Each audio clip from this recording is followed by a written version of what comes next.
TV KPM.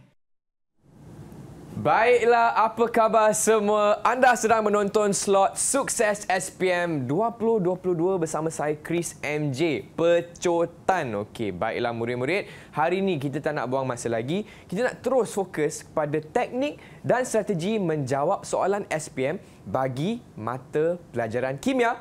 Jadi semua dah sedia tak? Okey, kalau dah sedia, jom kita saksikan profil guru.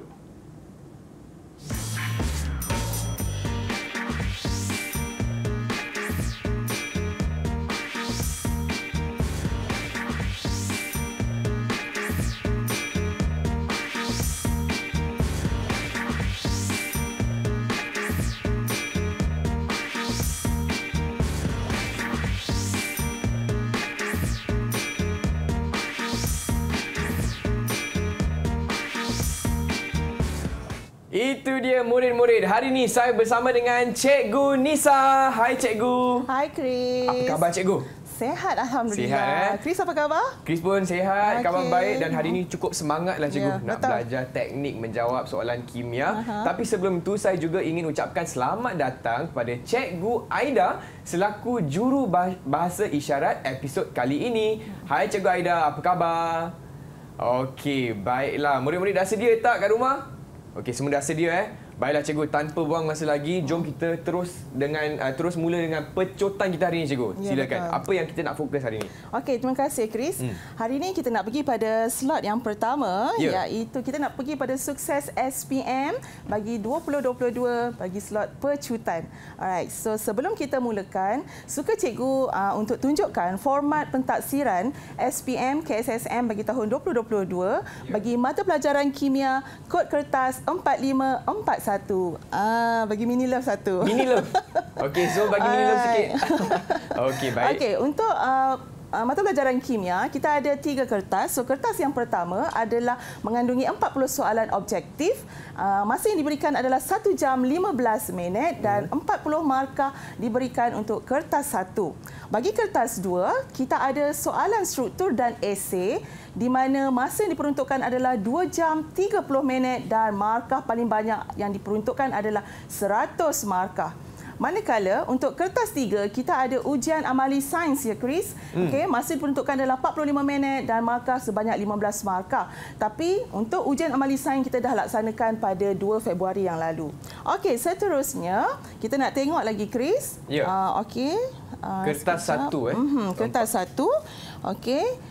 Untuk kertas 2 dan kertas 3, seterusnya hari ini kita nak fokus kepada mata pelajaran kimia kertas 2. Okey, di mana kertas 2 ini dia mengandungi 3 bahagian. Bahagian A yang mana ada 8 soalan disediakan. Bahagian B kita ada soalan esei di mana 2 soalan murid boleh pilih salah satu. Sama ada soalan 9 atau soalan 10 dan kita ada bahagian C soalan esei juga 1 je soalan tapi murid wajib jawab pada soalan ini yang mana markahnya 20 markah. Okey, seterusnya sebelum kita jawab soalan kimia, kita tengok dulu apa yang perlu murid-murid lakukan sebelum menjawab kertas 2 kimia. Yang pertama adalah macam cikgu cakap tadi, murid perlu jawab semua soalan pada bahagian A, pilihan soalan ada pada bahagian B dan soalan wajib pada bahagian C, bahagian esei.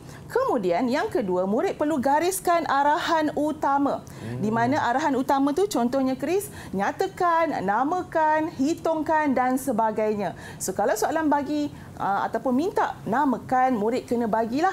Contohnya, apakah nama garam tak terlarutkan? Jadi namanya adalah sebagai contoh kalsium karbonat. Jangan bagi formula CaCO3, tak nak. Okey, seterusnya rancang jawapan secara sistematik. Sekiranya markah diperuntukkan adalah 2 markah, so jawapan tak perlu panjang, hanya ada 2 isi sahaja dan seterusnya cadangan penggunaan masa adalah kalau cikgu cadangkan bahagian A 1 jam 30 minit, manakala bahagian B dan C kita boleh sediakan 1 jam untuk menjawab soalan bahagian esei. Itu Chris. Okey, faham. Dan apakah topik yang perlu kita fokuskan cikgu? Okey, topik yang kita perlu fokuskan adalah, kalau kita tengok kat sini, ini adalah senarai beberapa topik dalam silibus tingkatan 4 dan 5. Jadi kalau murid tengok kat sini, kita ada 8 topik bagi tingkatan 4 dan 5 topik bagi tingkatan 5. Jadi semua sekali adalah 13 topik yang murid perlu pelajari dan fahami untuk memperolehi kejayaan yang cemerlang dalam menjawab SPM Kimia Kertas 2. Baiklah, itu dia fokus kita untuk hari ini. Kimia Kertas 2. Baiklah cikgu, kita berehat sebentar boleh tak cikgu? Okey, boleh. Okey, murid-murid di rumah terus bersama kami Didik TV KPM Sukses SPM Pecotan. Didik TV KPM.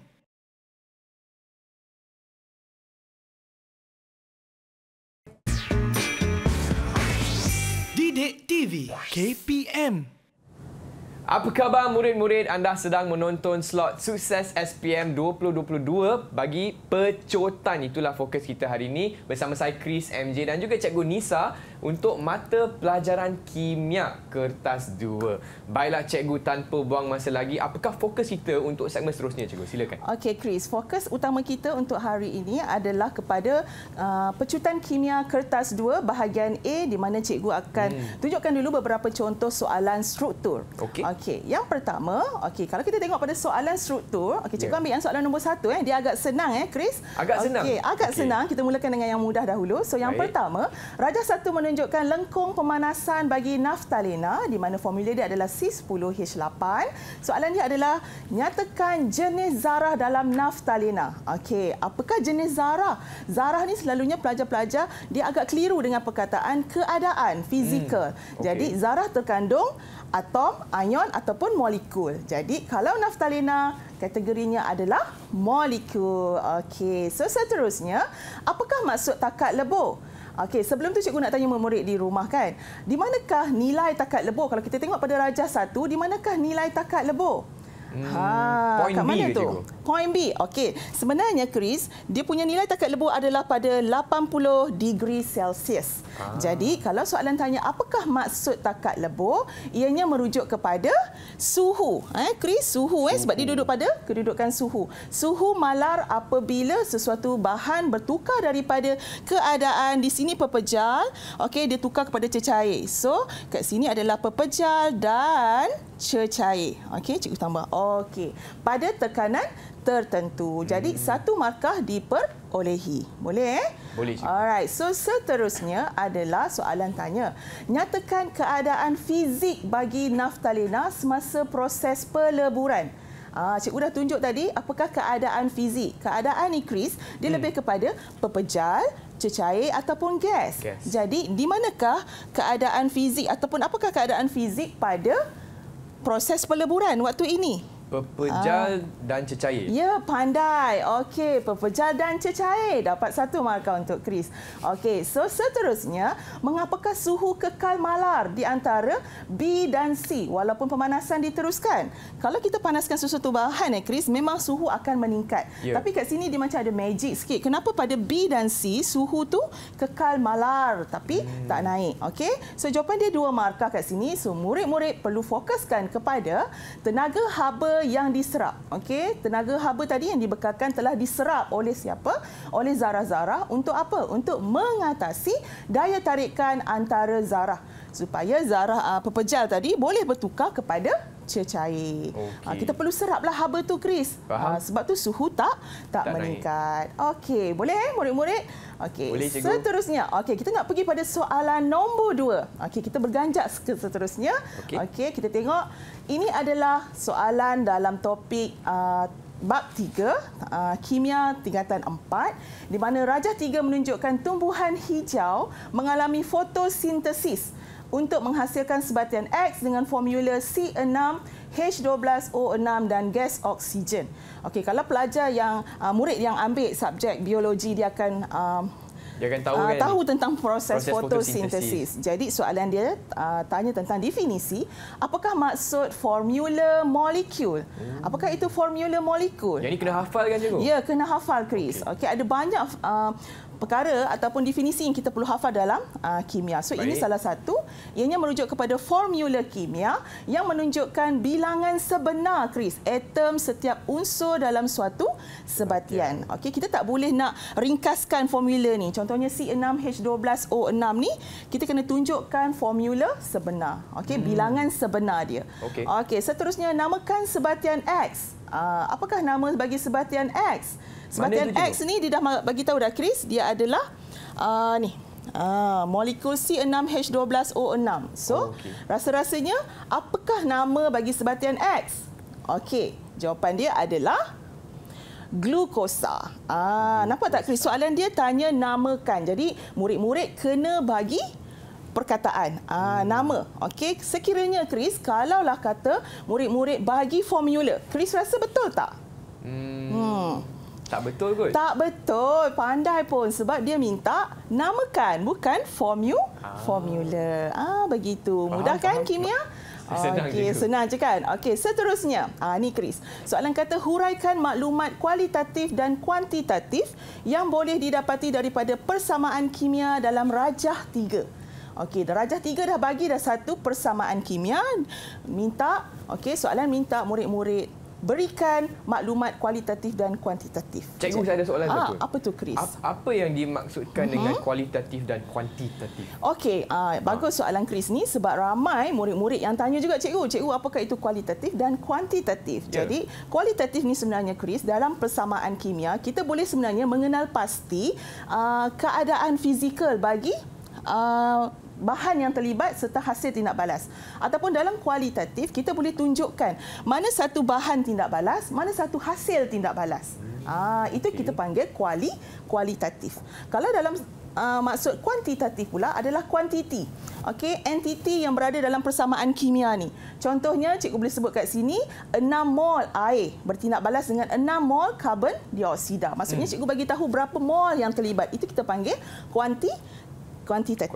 Faham. Ataupun kita boleh sebut 6 molekul air bertindak balas dengan 6 molekul karbon dioksida. Jadi jawapan dia adalah macam yang dipaparkan adalah 6 mol gas karbon dioksida bertindak balas dengan 6 mol air menghasilkan 1 mol glukosa dan 6 mol gas oksigen. Dalam jawapan ini awak boleh dapat 2 markah. Okey, faham. Boleh dapat 2 markah sebab dah ada dalam tu kualitatif dan kuantitatif.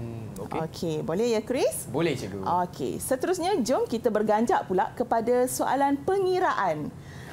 Tak susah pun pengiraan ni. Soalan pengiraan yang ni Chris takut ni. Chris takut. Okey, jangan takut, Chris. Soalan dia kata, hitungkan isi padu gas karbon dioksida yang diperlukan untuk menghasilkan 1 mol sebatian X. So soalan dia nak apa tu? Soalan dia nak isi padu dan isi padu gas karbon dioksida. Okey, kalau kita tengok dekat persamaan kimia ni, di manakah isi padu gas? Di manakah gas karbon dioksida? Ianya berada di sini. CO2.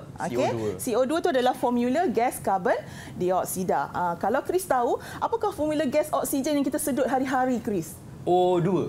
Pandai. O2 berada di ujung sini, betul? Betul. Okey, so jangan kita salah tentang formula kimia. So, apa yang berlaku sekarang ni, kita perlu tahu isi padu. Isi padu, kalau kita tengok pada formula segitiga ini, isi padu berada di atas. Okey, jadinya bagaimana kita nak dapatkan nilai isi padu ataupun nilai isi padu, kita kena darabkan dengan bilangan mol. Mol darab dengan isi padu molar. Okey, mol kena darab dengan isi padu molar. Sekarang ni isi padu molar ni dah diberikan. Okey, dah diberikan di atas situ. 24 dm padu per mol. Jadi bilangan mol, bagaimana kita nak dapatkan bilangan mol? Sebab dalam soalan kata dia bagi 1 mol sebatian X. So 1 mol sebatian X tadi kat sini kan? So kita ada 1 mol. Kalau sebatian X ada 1 mol, berapa mol bilangan bagi karbon dioksida? 6, cikgu. 6. Pandai, Chris. Ada 6. Jadi Chris dah dapat 1 markah untuk nisbah. Nisbah mol dah dapat 1 markah. Jadi bila kita dah tahu nilai bagi mol iaitu 6, so kita boleh dapatkan isi padu dengan mendarab isi padu molar. So kita dapat jawapan akhir 144 dm padu. Cikgu, yang formula segitiga ni murid kena hafal ke atau kena faham? Kita kena hafal. Kalau kita boleh faham lagi baguslah. Memang banyak juga formula-formula dalam kimia ya Chris. So kita kena ingat. So tak lupa bila kita dah dapat jawapan akhir, jangan lupa unit. Okey, dm padu. Itu wajib kena letak. Okey, seterusnya adalah kita nak masuk pula kepada soalan yang agak mencabar Chris. Sebab bahagian struktur ni dia ada 8 soalan. Jadi cikgu suka nak tunjukkan pada murid-murid di rumah. Okey. Soalan nombor 8. Okey, dah bersedia? Sedia, cikgu. Dah bersedia. Okey, bagus Chris. So seterusnya kita tengok rajah 8.1 menunjukkan susunan radas untuk mengkaji pemindahan elektron pada satu jarak dalam tindak balas redox. Ini adalah dalam topik tingkatan 5 bab 1 keseimbangan redox. Okey, topik yang cikgu rasa murid-murid memang suka. Okey, so apa yang berlaku dekat sini? Tak suka ini. Janganlah Chris, mestilah kena suka. Okey, keseimbangan redox. Okey, so apa yang berlaku? Salah satu daripada subtopik dia adalah pemindahan elektron pada satu jarak yang memang terkenal lah, tiub U ni. Okey, so kalau kita tengok pada gambar rajah, kita nampak air bromin, larutan ferrum 2 sulfat, asid sulfurik dan sebagainya, elektrod karbon. Jadi kalau murid-murid jumpa soalan ni, murid-murid kena kenal pasti dulu siapakah air bromin, okey, larutan ferrum 2 sulfat tu dia mempunyai ejen apa? Maksudnya kena kenal pasti ejen pengoksidaan dan ejen penurunan. Okey, kalau dekat sini kalau tengok soalan kan. Okey, soalan kata berdasarkan rajah 8.1 apakah fungsi asid sulfurik? Okey, apakah fungsi asid sulfurik? Asid sulfurik sebenarnya membenarkan ion-ion mengalir bagi melengkapkan litar. Okey, ada setengah murid-murid yang jawab untuk membenarkan elektron. So salahlah. Kita kena jawab ion. Okey. So seterusnya kalau kita tengok kan air bromin bertindak sebagai ejen pengoksidaan dan mengalami proses penurunan ya Chris. Bila penurunan air bromin akan menerima elektron. Dari segi pemindahan elektron dia ada menderma elektron, ada menerima. Jadi air bromin akan menerima elektron menjadi ion bromida. Jadi setengah persamaan yang berlaku di X adalah merujuk kepada larutan ferrum 2 sulfat. Di mana dalam larutan ferrum 2 sulfat ianya adalah ejen penurunan, tapi kita fokus kepada ferrum 2. Bila dia mengalami proses pengoksidaan, apa yang berlaku kepada ferrum 2, ion ferrum 2 dia akan mengoksida menghasilkan ion ferrum 3 dan menerima satu elektron. Satu markah. Manakala pada elektrod Y, air bromin akan menerima elektron menghasilkan ion bromida. Ada berlaku proses pengoksidaan dan proses penurunan. Ini adalah dinamakan proses ataupun tindak balas redox. Seterusnya, dia tanya kat sini, nyatakan perubahan nombor pengoksidaan bagi air bromin. Nombor pengoksidaan bagi air bromin. Kalau kita tengok kepada setengah persamaan tu tadi, Chris, kalau kita tengok pada setengah persamaan, bromin ni, air bromin dia punya nombor pengoksidaan adalah berapa? Ada cas tak? Tak ada kan? Tak ada cas. So dia akan jadi kosong. Manakala ion bromida, kalau kita tengok dekat situ, mempunyai cas iaitu negatif 1. So perubahan berlaku iaitu negatif 1 dekat sini. Jadi kalau kita tulis jawapan, kita kena tulis sebelum dan selepaslah perubahan kan. Jangan tulis negatif 1 sahaja. Jadinya jawapan dia adalah kosong kepada negatif 1. Begitu. So akan dapat markah 1 markah. Boleh? Alright, seterusnya. Soalan yang lebih mencabar. Lukis satu susunan radas berlabel. Lukisan kali ini, Chris. Bukan saja kita ambil pendidikan seni. Dalam kimia pun ada lukisan. Rajah berlabel yang mana yang dapat digunakan untuk eksperimen untuk mengkaji pemindahan elektron pada satu jarak dengan menggunakan semua bahan dan radas dalam rajah 8.1. Maksudnya tadi kita nak tengok pada rajah 8.1, so semua radas tu kita kena gunakan kecuali arahan dia kata kecuali tiub U. Dan kaki retort kat ujung sana. Anda juga dibekalkan dengan larutan kalium iodida dan larutan kalium manganat 7 berasid bagi menggantikan larutan ferrum 2 sulfat dan air bromin. Okey. So dia bagi kalium iodida, dia bagi larutan kalium manganat 7 berasid. Yeah. So kena guna larutan yang dibagi. So beberapa radas lain yang sesuai boleh digunakan untuk mengubah suai eksperimen ini. Jadi ada lagi arahan dia, Chris, tunjukkan arah pengaliran elektron. Oh, banyak betul. So sebab 3 markah, so murid kena jawab bagi 3 jawapan. Okay. So jawapan yang pertama adalah lukisan. Dalam lukisan ni, Chris, boleh dapat 2 markah di mana lukisan perlu cantik. Perlu berfungsi. Kalau bentuk air, kena lukis bentuk air. Okay. And then seterusnya mesti ada label. Okay, so markah pertama diberi kepada gambar rajah berfungsi. Yeah. Yang kedua, okay, mesti label dengan baik. Dan yang ketiga, Chris rasa kat mana? Dekat arah mana pengaliran tu? elektron. Betul tu. Arah pengaliran elektron. So Chris akan dapat ataupun murid-murid dekat rumah akan dapat satu lagi markah. So 3 markah. Okey. Faham. Seronok kan? Seronok cikgu. Okey. So kita tengok lagi apa lagi yang menarik dalam soalan ni. Dekat sini dia kata, sehelai kertas litmus biru. Nampak tak, Chris? Soalan semakin mencabar. Okey. Murid-murid perlu kekal fokus. Okey, sehelai kertas litmus biru dicelupkan ke dalam larutan natrium klorida pekat NaCl dan diletakkan di atas sekeping slide kaca. 2 elektrod karbon R dan S diletakkan di atas kertas litmus itu. Elektrod-elektrod itu disambungkan kepada bateri seperti tunjukkan rajah 8.2. So kat sini dia ada clue murid-murid, natrium klorida pekat dan dia ada elektrod karbon. So ini adalah elektrolisis. Jadi soalan dia kata berdasarkan jadual 8, okey, terangkan perbezaan pemerhatian. Pemerhatian pada elektrod R, kertas litmus biru bertukar merah. Okey, dan kemudian luntur, kemudian S tak ada perubahan. Jadi apakah sebab kepada pemerhatian tersebut? Jadi kalau kita tengok dekat sini, kita kena buat huraian sikitlah, Chris, sebab kita nak tahu apakah jawapan kepada soalan tadi. Okey, jadi ion yang hadir, kalau kita tengok ke sini ada 4 jenis ion. Jadi di elektrod anode dan kathod, kita kena tengok ion apa yang akan tertarik macam cikgu tunjukkan. Okey, seterusnya ion yang dipilih untuk dinyah cas. Kenapa kita pilih klorida ion? Kenapa kita pilih ion hidrogen? Mesti ada sebab. So jawapan dia adalah tada. Gas hidrogen adalah bersifat neutral, dihasilkan di elektrod S. Sebab tu tiada perubahan, kertas litmus tak berubah warna.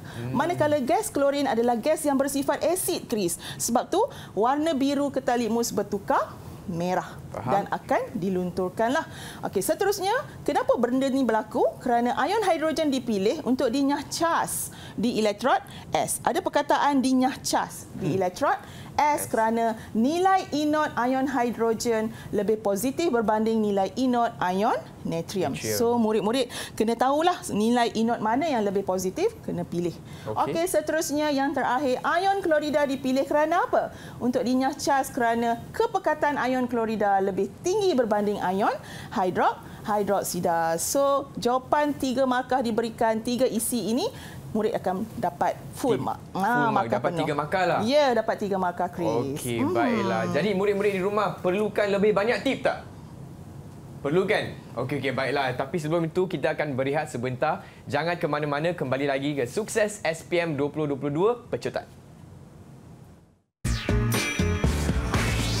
Didik TV KPM.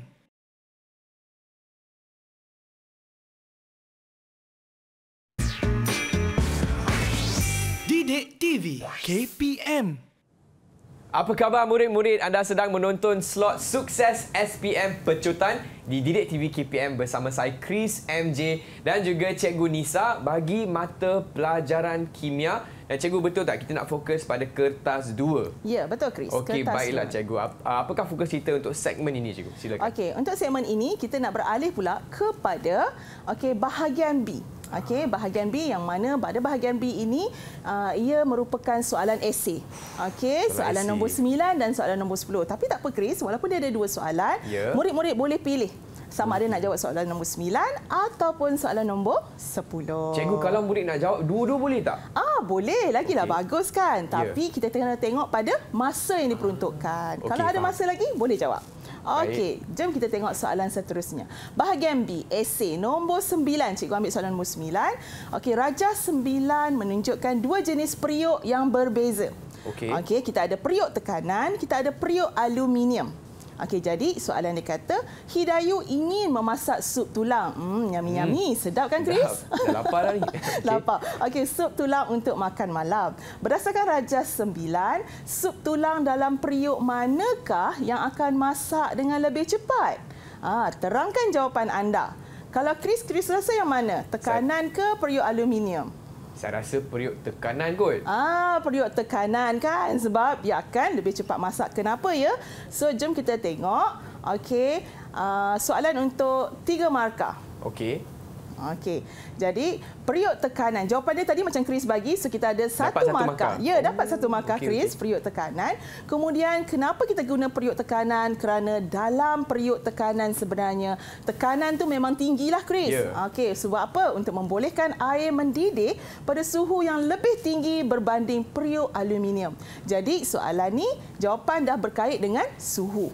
Okey, seterusnya bila berkait dengan suhu, apa yang berlaku bila suhu tinggi, molekul-molekul air akan berlanggar ataupun bergerak dengan lebih cepat. Jadi tenaga kinetik molekul air lebih tinggi. So boleh jawab sama ada nak jawab molekul air yang atas ini ataupun yang bawah, boleh salah satu, dapat satu markah. Cikgu, kalau saya nak jawab dalam bentuk point macam ni boleh tak, cikgu? Point form? Boleh. Dalam bentuk macam ni memang digalakkanlah dalam bentuk point form. Okey.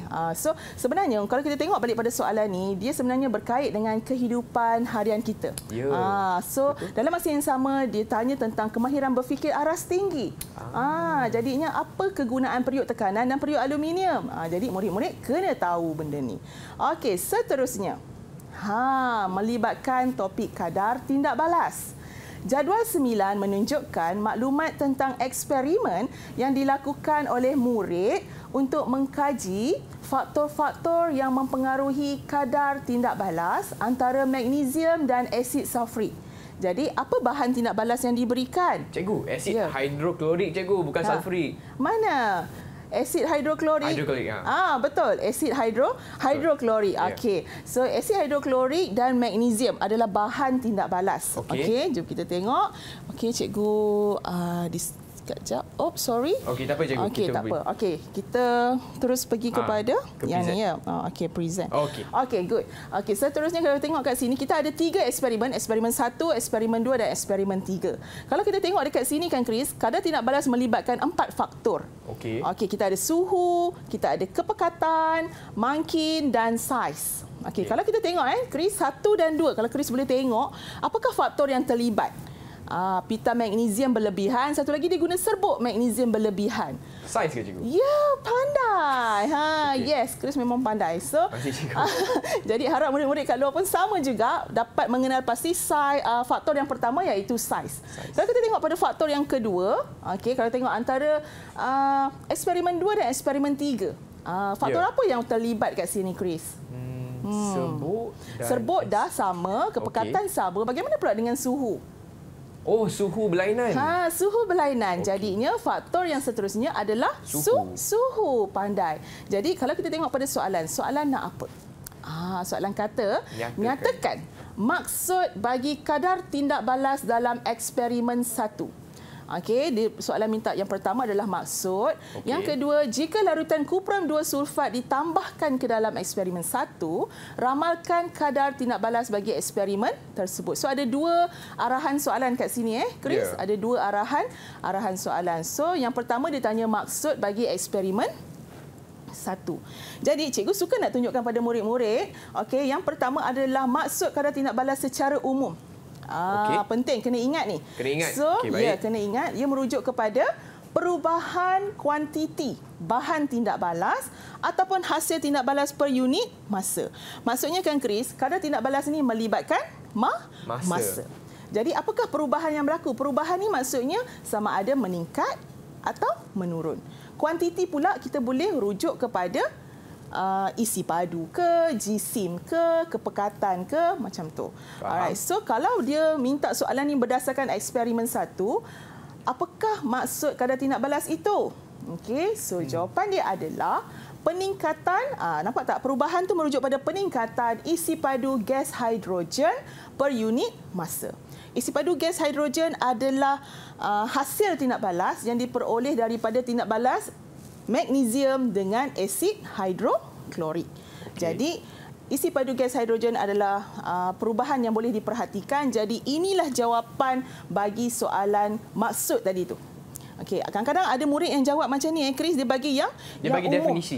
definisi yang umum macam ni. Okey, sedangkan tak boleh sebab soalan nak pada eksperimen satu. Faham. Jadi kena ikut pada arahan soalan. Okey, yang kedua soalan kata jika larutan kuprum 2 sulfat. Kuprum 2 sulfat tu adalah mangkin, Chris. Kalau ditambah pada eksperimen 1, Chris rasa akan meningkat ke menurun kadar tindak balas tu? Sebab tak tahu cikgu. Tak pasti. Betul dah tadi tu. Meningkat. Sebab salah satu faktor yang mempengaruhi kadar tindak balas adalah kehadiran mangkin. Jadi kadar tindak balas akan meningkat. Dapat markah ke? 2 markah. 2 markah. Siapa tak nak markah yang senang ni kan? Wajib kena ambil 2 markah ni. Okey, seterusnya. Wow, kita nak pergi pada soalan persamaan kimia. Kalau siapa yang belajar kimia, pelajar ataupun murid kimia yang mengambil subjek kimia mesti tahu persamaan kimia. So soalan dia kata tuliskan persamaan kimia dan soalan minta hitungkan isi padu gas yang dibebaskan. So ini adalah persamaan kimia yang dihasilkan. Dan kalau kita tengok kat sini, persamaan ini adalah seimbang. So markah diberikan sebanyak 2 pada formula kimia yang betul bagi semua bahan dan hasil tindak balas. Manakala yang kedua adalah pada keseimbangan lah, imbang. Dapat 2 markah. Cikgu, mana lagi 3 markah, cikgu? Kat mana ya? Kita tengok kat situ, dia kata hitungkan isi padu gas. Tak susah pun. Untuk menghitung isi padu gas, kita guna yang macam tadi tu, Chris. Segitiga tadi tu. Tapi kat sini kita kena mulakan dengan pertama, bilangan mol. Kita tengok kat situ, dia kena cari bilangan mol dulu. Bilangan mol siapa? Bilangan mol asid hidroklorik. Bilangan mol ni guna formula MV per 1000. M tu adalah kepekatan, V tu volume bahagi 1000. Sebab ini semua maklumat ni dah ada dalam jadual tadi tu, Chris. Dapat nilai mol, and then kedua guna ratio, nisbah. Sebab mol yang kita dapat ni adalah mol bagi asid hidroklorik, manakala isi padu yang dia tanya adalah isi padu gas bagi hidrogen. Jadi mol dia tak sama, ratio dia tak sama. Daripada persamaan kita boleh tengok. Asid hidroklorik ada 2 mol kat sini. And then seterusnya hidrogen ada 1 mol. Jadi kita boleh buat nisbah perkadaran tu dan kita dapat nilai mol bagi hidrogen. Kemudian kita terus kepada soft. Kita nak selesaikan isi padu macam mana nak dapat tadi? Isi padu adalah mol darab dengan isi padu molar. So jawapan akhir adalah 0.15 dm padu. So kat sini cikgu selalulah kalau dengan anak-anak murid kan kita guna MRS cikgu. Mrs. Nisa dia cakap macam tu. MRS. Memang tak lekang lah kalau masuk soalan pengiraan. MRS ni memang popular di kalangan murid-murid yang mengambil subjek kimia. So mol, ratio dan soft. Ada 3 poin kat situ dan 3 markah diberikan. Tambah pula dengan persamaan kimia dan balance tadi, imbangkan tadi, awak dapat 5 markah. Siapa yang tak nak 5 markah? Semua nak kan? Semua nak. Guna teknik ni. Okey. Seterusnya. Kita nak beralih pula pada soalan esei yang membawa 10 markah. 10, Chris. Banyak ni. Banyak kan? Kadang-kadang kita rasa macam susah lah cikgu 10 markah. Tak susah pun. Cikgu akan bantu awak semua. Kita tengok dekat soalan ni, dia kata bandingkan kadar tindak balas antara eksperimen 1 dan eksperimen 2. Serta eksperimen 2 dan eksperimen 3. Tadi Chris kata kat cikgu, eksperimen 1 dan 2 berdasarkan faktor Size magnesium. Manakala 2 dan 3 faktor suhu. Pandai, Chris. So soalan kata jelaskan jawapan anda berdasarkan teori pelanggaran. Nak tengok tak? Kalau yang ni eksperimen 1 dan eksperimen 2, kalau 10 markah kan, yang maksudnya yang ni 5 akan diberi 5 markah dan soalan berikutnya akan beri 5 markah. Jadi jom kita tengok Okey, jawapan pertama untuk eksperimen 1 dan 2 dia kata bandingkan. So bandinglah Chris. Kadar tindak balas eksperimen 2 lebih tinggi berbanding eksperimen 1. Kenapa 2 lebih tinggi pada 1, cikgu? Soalan dia. Kenapa Chris? Sebab saiz tadi Chris. Saiz magnesium lebih tinggi daripada mana ya? Kalau Chris boleh bantu cikgu. Sini cikgu. Mana? Okey, thank you Chris. Cikgu nak tulis kan? Boleh. Okey. Siap boleh ya? Alright. Cikgu nak pilih warna apa? Merah. Merah pun boleh. Okey, boleh. Okey, thank you Chris. Okey, yang kedua, kenapa kadar tindak balas pada eksperimen 2 lebih tinggi? Kerana saiz magnesium dalam eksperimen 2 lebih tinggi berbanding saiz magnesium dalam eksperimen 2 lebih kecil berbanding eksperimen 1. Kalaulah kita masak daging burger dengan sate kan. Sate kan saiz kecil kan Chris. Betul. Mana yang lebih cepat masak Chris? Sate cikgu. Sate sebab saiz dia kecil, betul. Okey, sama juga dengan ni. Nombor 3, saiz berkait dengan jumlah luas permukaan. Jadi jumlah luas permukaan pada magnesium dalam eksperimen 2 lebih besar berbanding eksperimen 1. Nombor 4, frekuensi pelanggaran antara atom magnesium dan ion hidrogen dalam eksperimen 2 lebih tinggi berbanding eksperimen 1. Dan yang kelima, frekuensi pelanggaran berkesan pada eksperimen 2 lebih tinggi pada eksperimen 1. Ini adalah 5 markah yang diperlukan untuk jawab soalan bahagian esei bagi topik ini. So, cikgu gunakan Sajusi Freda. Untuk murid-murid cikgu di Maktab Tentera Diraja, kami gunakan Sajusi Freda. So, Sa merupakan saiz, Ju jumlah, frekuensi, C tu frekuensi, Freda tu frekuensi pelanggaran dan Dar tu kadar tindak balas. So, senang kan? Nak ingat. 5 markah. Okay? Sajusi Freda. Sajusi Freda. Untuk topik inilah, jadi dia akan memandu murid-murid menjawab soalan dengan baik. Okey, 5 markah. So, mana lagi 5 markah, cikgu? Ni, kita nak compare ataupun nak bandingkan eksperimen 2 dan eksperimen 3 pula, Chris. Okey, kali ini kita tengok jawapan dia adalah macam tu juga. Kadar tindak balas eksperimen 3 lebih tinggi. Gunakan perkataan lebih tinggi. Ada setengah murid yang kata, cikgu, kadar tindak balas eksperimen 3 lebih laju. Tak boleh. Tak boleh guna laju. Okey, kena guna lebih tinggi. So, suhu dalam eksperimen 3 lebih tinggi berbanding eksperimen 2. Bila kita sebut suhu ni dia berkait dengan apa? Kalau tadi saiz berkait dengan jumlah luas permukaan. So, kalau suhu dia berkait dengan tenaga kinetik. Pandai. So, kita kena sebut tenaga kinetik zarah dalam eksperimen 3 lebih tinggi berbanding eksperimen 2. Seterusnya, kita ulang balik macam tadi, Chris. Okey, frekuensi pelanggaran antara, kena sebut nama magnesium, atom magnesium dan ion hidrogen. Ion hidrogen datang daripada mana, murid-murid? Daripada asid hidroklorik tadi. Okey, jadi yang kelima, frekuensi pelanggaran berkesan antara zarah tadi pada eksperimen 3 lebih tinggi pada eksperimen 2. Jadi kat sini kita gunakan apa akronim yang sesuai? Tada! Cikgu guna Suteran Freda. Lain ke cikgu? Lain. Tadi Sajusi Freda untuk saiz, sekarang untuk suhu. So, Su tu untuk suhu. Te tu tenaga kinetik. Ran tu frekuensi pelanggaran. Freda tu macam biasa, frekuensi pelanggaran berkesan. Dan Dar tu adalah kadar tindak balas.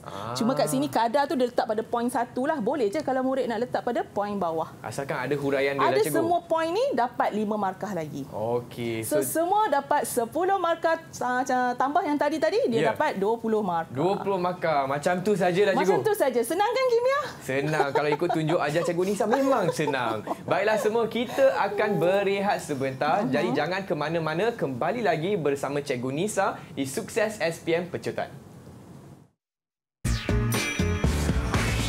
Didik TV KPM.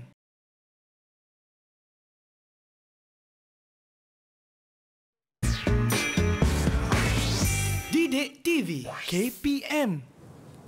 Hai semua, anda sedang menonton slot Sukses SPM 2022 Pecutan Didik TV KPM bersama saya Chris MJ dan juga Cikgu Nisa. Untuk episod kita kali ini, kita nak fokus pada mata pelajaran kimia kertas 2. Semua dah sedia tak? Okey, cikgu semua dah sedia. Jom kita teruskan dengan segmen seterusnya. Silakan. Okey, Chris. Jom kita. Okey, kita nak pergi ataupun kita nak fokus pula kepada bahagian C. Kimia bahagian C, di mana soalan pada bahagian C adalah bahagian esei. Soalan esei. Okey, soalan nombor 11.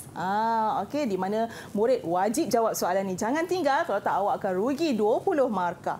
So, jadinya kita nak tengok pada bahagian C ni, apakah antara contoh soalan esei. Okey, dia ada 20 markah Chris. Tapi kat sini cikgu nak kita fokus kepada soalan yang ada 8 markah. Okey. Jadi apakah antara contoh soalan dia?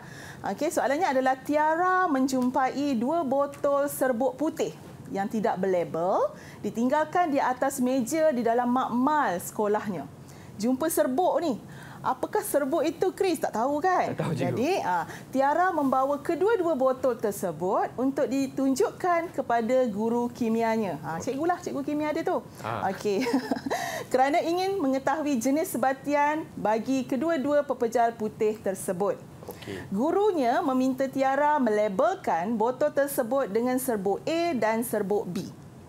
Nak buat penyesatan ni. Kan? Sebab kita tak tahu A tu apa, B tu apa.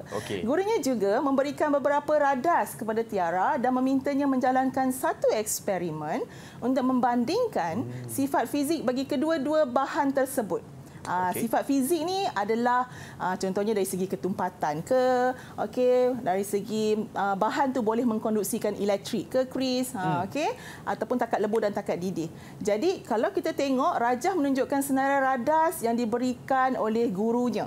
Kita ada mangkuk pija, penunu Bunsen, bateri, alas segitiga tanah liat, spatula, wayar penyambung dengan klip buaya, 2 batang elektrod karbon, tungku kaki 3 dan mentol. Jadi, Tiara kena gunakan semua ni untuk jalankan eksperimen. Agak-agak eksperimen apa yang Tiara nak buat sebab ada mentol kat situ. Ada mentol, ada bateri. Ada bateri, ada wayar penyambung dengan klip buaya. Kita nak buat sifat fizik apa ni? Adakah ketumpatan? Bukan, tidak, cikgu. bukan. Adakah takat lebur dan takat didih? Bukan juga, cikgu. Bukan juga. Ataupun kita nak tengok dari segi kekonduksian elektrik. Ya, betul. Ya, betul. Okey, so jom kita tengok. Okey, so apakah antara jawapan yang perlu murid-murid jawab? Sebab dia nak eksperimen kan? Okey, tapi soalan dia kata, dengan menggunakan senarai radas yang diberikan, huraikan satu eksperimen untuk mengkaji perbezaan sifat fizik tadi. So, eksperimen kena ada prosedur. Dan tak lupa soalan kata, sertakan pemerhatian bagi dan kesimpulan bagi eksperimen tersebut. Ada 8 markah. Jadi, kat mana nak bahagikan markah tersebut? Okey, so prosedur ni kita tengok kita ada 6 markah. Pertama, kita isi 3 spatula. Itu fungsi spatula tadi. Kita gunakan spatula untuk mengisi serbuk A ke dalam mangkuk pija. And then kemudian kedua, masukkan 2 elektrod karbon ke serbuk A dan sambungkan kepada bateri dan mentol dengan wayar penyambung. Ini lengkap dah ni, kena sambung semua. Elektrod karbon dan sebagainya. Kemudian nombor 3, rekodkan pemerhatian. Prosedur ni dia kena ada kata kerja ya, Chris. Masukkan, isikan. Nombor 3, rekodkan. Macam tu. Nombor 4, panaskan serbuk A dengan kuat sehingga semua pepejal melebur sepenuhnya. Nombor 5, rekodkan pemerhatian. Sama ada mentol menyala ataupun tidak. Nombor 6, ulang balik langkah tadi 1 hingga 5 menggunakan serbuk B pula, Chris. So menggantikan serbuk A. Jadi kita kat sini dah dapat 6 markah sebab 6 prosedur. Okey, senang kan? Okey, seterusnya kita tengok pula apakah pemerhatian pada serbuk A dan serbuk B. Serbuk A tadi, keadaan fizik kalau pepejal mentol tak menyala. Kalau dalam keadaan leburan baru menyala. Tapi kalau serbuk B, dua-dua keadaan tidak menyala. Maksudnya serbuk A adalah apa tu, Chris? Sebatian ion. Dia boleh mengalirkan arus elektrik dalam keadaan leburan kerana apa, Chris? Kerana ada ion-ion yang bergerak bebas. Dalam keadaan leburan. Jadi kesimpulannya adalah dapat 1 markah untuk pemerhatian dan kesimpulannya adalah serbuk A adalah sebatian ion manakala serbuk B ialah sebatian kovalen. Macam tu sajalah, cikgu. Macam tu saja, Chris. Senang kan? Untuk menjawab soalan bahagian C. Bahagian C. Sebab kadang-kadang bahagian C ni dia ada soalan aras yang tinggi. Mungkin konstruk dia minta pelajar buat eksperimen, ataupun mereka cipta, okey, ada soalan reka cipta dan sebagainya. Okey, baiklah. Semua murid faham kan? Okey, semua dah faham. Nampaknya cikgu kita telah pun tiba ke penghujung episod kali ini. Tapi sebelum tu mungkin cikgu boleh kongsikan kesimpulan tentang kelas kita hari ini. Silakan. Okey. Kesimpulannya adalah, okey, pertama, okey, cikgu harap murid-murid untuk mata pelajaran kimia fahami setiap topik dalam kimia, sebab setiap topik dalam kimia dia ada perkaitan di antara bab 2 contohnya struktur atom dengan bab 3. Okey, ada perkaitan. Jadi murid-murid tak boleh miss satu topik pun. Okey, yang kedua, tulis jawapan mengikut kehendak soalan. Macam cikgu cakap tadi kan, soalan minta formula, buat formula, jangan buat persamaan kimia. Okey, jadi kenal pasti apakah arahan soalan, dan nombor 3, jawapan yang ditulis mesti kemas. Okey, jangan terlampau banyak, messy, orang kata apa, berserabut kan. Jadi kalau markah tu nak 3, jadi 3 isi sahaja. Okey. Dan yang keempat, tunjukkan semua jalan kira yang cikgu cakap tadi tu. Antaranya adalah MRS. Okey, mole ratio soft. Itu antara yang popular dan memang wajib pelajar murid-murid kimia mesti kena tahu. Okey, dan akhir sekali, tuliskan unit pada jawapan anda. Sayanglah kalau dah dapat jawapan pengiraan yang betul, tak ada unit, tak ada markah. Ingat tu. Baiklah, dengan itu saya ingin ucapkan ribuan terima kasih kepada Cikgu Nisa dan juga kepada Cikgu Aida selaku juru bahasa isyarat episod kali ini. Sekian daripada saya, Chris MJ. Semoga berjaya semua calon SPM. Kita jumpa lagi hanya di Direct TV KPM. Bye semua.